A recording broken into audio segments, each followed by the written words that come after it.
Okay sir. చూడండమ్మా, పాఠం పేరేంటి? చలమాలిన్యం. మూలం ఏంటి? గాలి రంగు. ఇది వచన కవిత సంపుటి. తర్వాత నాటి చదువు. మూలం ఏంటి? నా జ్ఞాపకాలు. మారుతున్న సమాజం నా జ్ఞాపకాలు. ప్రక్రియ ఏంటి? ఆత్మకథ. తర్వాత పాఠం పేరు సమదృష్టి. పాఠం పేరేంటి?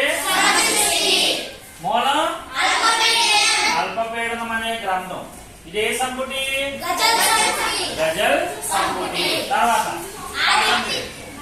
పాఠం పేరేంటి? ఆతిథ్యం. ఇది మూల గ్రంథం ఏంటి? మహాభారతం శాంతి పర్వం తృతీయాశ్వాసం. దీనికి మూలం ఏంటి? మహాభారతం శాంతి పర్వం తృతీయాశ్వాసంలోనిది. ఇవి 8వ తరగతి పాఠం పేరు మూల గ్రంథాలు అనే విషయానికి సంబంధించి.